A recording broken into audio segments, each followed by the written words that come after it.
चलें जी, एक comprehensive question देखते हैं सर इसके ऊपर, एग्जाम स्टैंडर्ड क्वेश्चन देखते हैं। ये कह रहे जनाब, Ghalib limited leased an asset from Mir limited. ठीक है जी, गालिब तो देखी होगी आपने।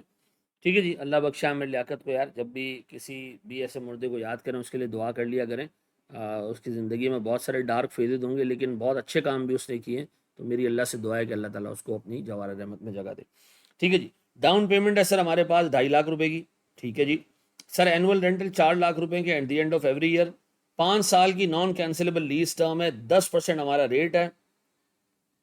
ठीक है जी, फिर useful life of the asset 8 साल है, considering the workload of the lessee, lessee के हिसाब से 8 साल है। ठीक है, lessee can acquire the asset at the end of the lease term at 5 lakh रुपए। अभी तुम चाहो तो 5 साल के एंड पे इसको परचेज कर सकते हो 5 लाख रुपए पे। ठीक है, तो तुम फिर 8 साल इसको इस्तेमाल कर पाओगे।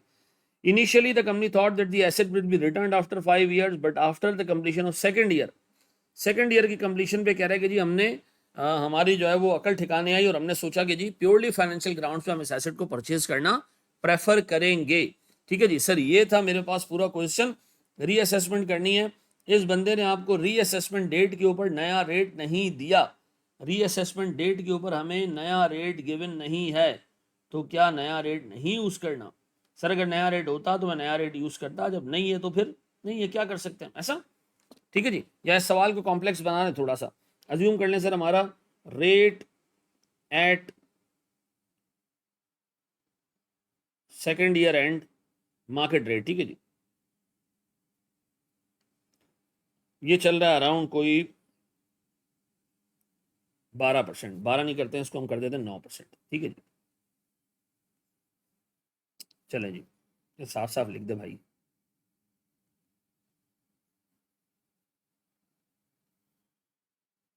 आपको लग रहा होगा मुझे कोई ओसीडी है, ऐसा नहीं है, मजाक कर रहा हूँ।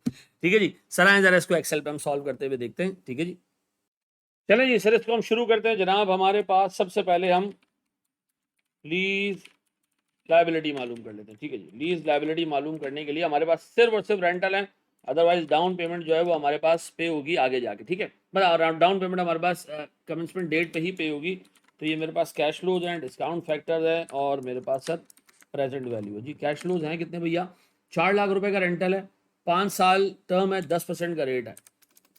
4 लाख रुपए का रेंटल है annual, 1 - 1 + 0.1 raise to the power -5 divided by 0.1। ठीक है जी सर, ये आ गया मेरे पास डिस्काउंट फैक्टर। सर मेरे पास ये आ गई प्रेजेंट वैल्यू। ठीक है जी, 15,56,315। ठीक है जी, अब मैं इसी तरह निकाल रहा हूँ सर ROU है। ठीक है,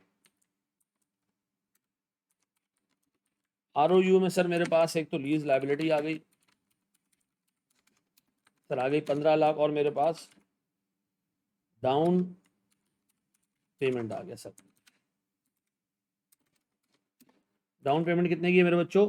सर 2.5 लाख रुपए की। और है कुछ जो हमने पे करना हो? नहीं सर, इनिशियली हमने सिर्फ यही सोचा, ना कोई IDC है ना कुछ है। ठीक है जी, अब सर मेरे पास ईयर 0 के ऊपर एक एंट्री पास होगी सर, मेरे पास ROUA डेबिट हो जाएगा सर मेरे पास इतने से। सर मेरे पास कैश क्रेडिट हो जाएगा 2.5 लाख रुपए के डाउन पेमेंट से, और मेरे पास सर लीज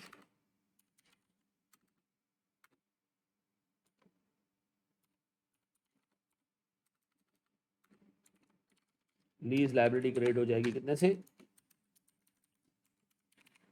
इतने रुपए से। डन।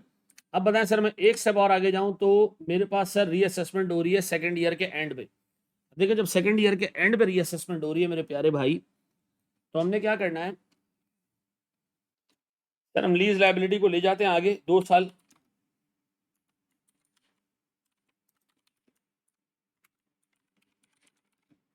सर लीज लाइबिलिटी को हम शेड्यूल के थ्रू आगे ले जाते हैं, ईयर ओपनिंग, इंटरेस्ट, प्रिंसिपल और क्लोजिंग। डन।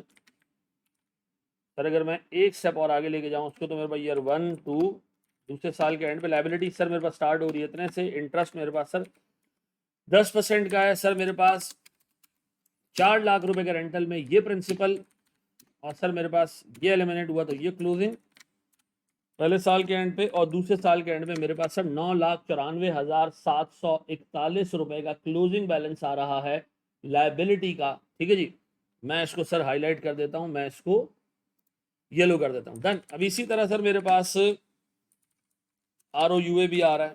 सर मेरे पास कैरिंग अमाउंट एट ईयर 0 है, कितने का जी सर? 17 लाख समथिंग का, ऐसा। सर मेरे पास डेप्रिसिएशन कितने सालों पे? सर चूंकि मैंने खरीदना ही नहीं है तो मैं 5 सालों पे उसको डेप्रिशिएट करूंगा सर। डेप्रिसिएशन ईयर 1 और ईयर 2 कितना जी? 5 साल, 5 साल सर 3,53,000। और सर ये मेरे पास आ गई कैरिंग अमाउंट एट ईयर 2, ठीक है जी। अब सर दोनों आ गई है मेरे पास सर, 1059 आ चुका है एक मेरे पास सर, ये आ चुका है। अब मैं रीअसेसमेंट पे जा रहा हूं सर। मैंने सोचा भाई मैं खरीदूंगा एसेट पॉइंट पे, तो अब बताएं सर मेरे पास ईयर, मेरे पास कैश फ्लोज और उनकी प्रेजेंट वैल्यू, लेकिन इस दफा किस रेट से सर? 9% से।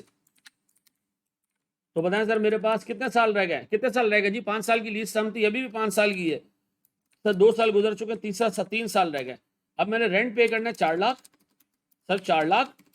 और सर 4 लाख के साथ साथ 5 लाख, ठीक है जी। अब बताएं सर मैं इसकी प्रेजेंट वैल्यू निकालूं किस रेट से?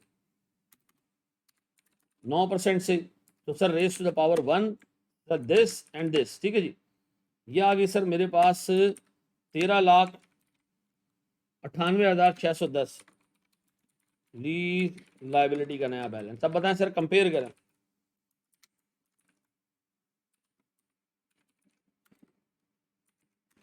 कंपैरिजन सर प्रीवियस बैलेंस कितना है जी मेरे पास? प्रीवियस बैलेंस है मेरे पास लाइबिलिटी का था 994। फिर न्यू बैलेंस मेरे पास आ रहा है सर 13,98,000। सर मेरे पास इंक्रीज आ रहा है 4,03,869। डन। अब बताएं सर मेरे पास ये इंक्रीज इनकॉर्पोरेट होगा ROUA में, ठीक है जी। और मैं एंट्री पास करूंगा ईयर 2 के या ईयर 3 के स्टार्ट पे, एंट्री पास करूंगा ROUA डेबिट कितने से जी? 4,03,000। और लीज लाइबिलिटी के रेट कितने से? 4,03,000 से। डन। अब बताएं सर मेरे पास ये दोनों एंट्रीज पास करने के बाद सर जो कैरिंग अमाउंट्स होंगे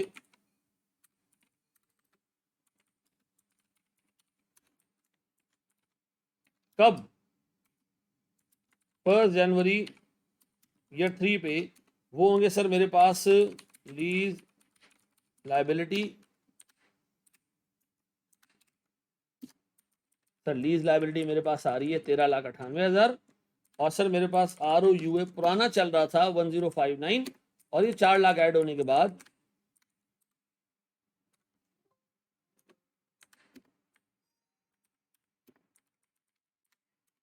ये हो गया इतना, ठीक है जी। अब बताएं इस लीज लाइबिलिटी को मैं नेक्स्ट 3 ईयर्स पे अमोर्टाइज करूंगा।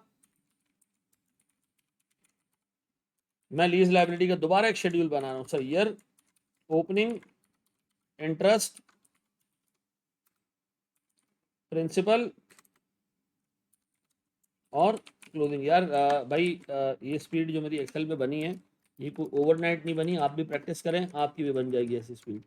1398 सर मैं इस पर सूद लगा रहा हूँ 15% का, नहीं सर सॉरी 9% का। रेंटल है मेरे पास सर 4 लाख का, ये 1,25,000 का उसमें सर इंटरेस्ट आ गया, बाकी प्रिंसिपल। और सर फिर मेरे पास इसी तरह लास्ट ईयर एंड पे मेरे पास सर 5 लाख रुपए बचने चाहिए शेड्यूल में, और वो बच भी रहे हैं। डन। अब बताएं इसी तरह मेरा ROUA का जो डेप्रिसिएशन है सालाना ROUA सर मेरे पास कैरिंग अमाउंट कितनी है जनाब at start of the year 3?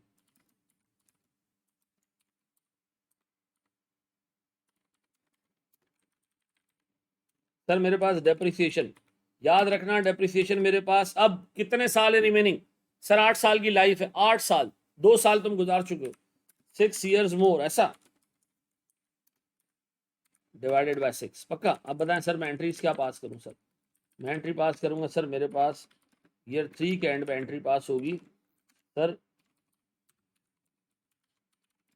Depreciation expense debit कितने से और अलाउंस क्रेडिट कितने से? 243,943। इसी तरह सर मेरे पास इंटरेस्ट एक्सपेंस डेबिट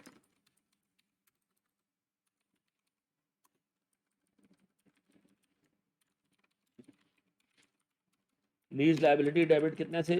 एक 25 875 सर, 274 125 और मेरे पास से कैश गया होगा कितने का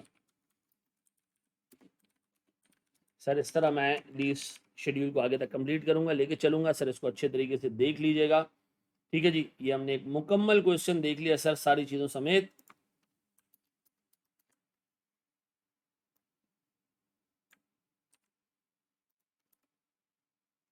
ठीक है जी, थैंक यू वेरी मच, जज़ाकल्लाहु खैरन।